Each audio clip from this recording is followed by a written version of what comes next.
So today we're going to look at the 7 early signs of kidney disease. There's actually 5 stages that the kidney could potentially go through, very mild to very severe. When you start to reach the level of 4 or 5, you have to avoid certain things in your diet big time, like you have to avoid potassium, phosphorus, and there's quite a few other ones. But what's interesting is that potassium has a protective effect on the kidney. But when there's a certain point where it's gone too far, the body can't handle it, and you want to avoid potassium.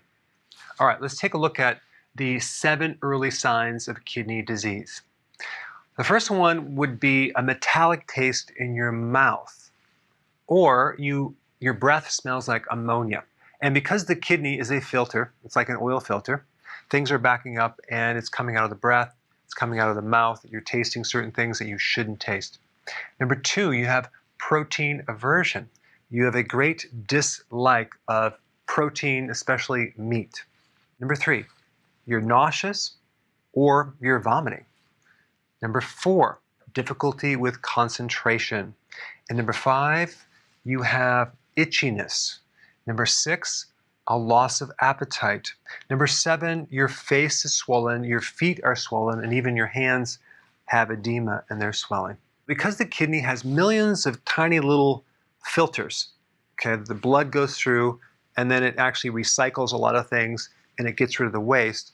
One of the best indicators of kidney dysfunction, whether it's 1, 2, 3, 4, 5, would be to check the GFR. It stands for glomerular filtration rate. This is a measurement of how well the kidney is acting as a filter. And one of the ways they look at this value is they look at the creatine in the blood. And creatine is a type of protein. Also, if you have protein in the urine or you have high BUN, blood urea nitrogen, and this is in a blood test. And one of the biggest causes of kidney damage is being a diabetic or a pre-diabetic, because the years of chronic consumption of refined carbohydrates, junk foods, can all cause kidney destruction. If your glucose is on the high end, it's called glucose toxicity. What happens is that starts damaging the tiny filtration units in the kidney, the blood vessels of the retina of the eye, the destruction of the internal layer of the coronary artery on the heart, as well as the distal nerves, which is the nerves at the very end of the toes or the bottom of the feet or the hands.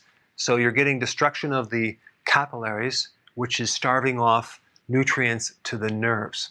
But the kidney is definitely one area that this high level of sugar destroys. So, of course, what I would recommend, regardless of what stage the person is at, would be to get on a healthy keto plan immediately. Of course, if you're stage 5, you're going to have to make some adjustments with certain nutrients like potassium and phosphorus. But the combination of intermittent fasting with healthy keto, with other things as well, like this is a really, really good herb that has been shown to decrease creatine, to improve the filtration rate of the kidneys. And I'll put a link down below to show some incredible hardcore data on the benefits of astragalus on the kidney. It's extremely potent in helping to reverse kidney damage.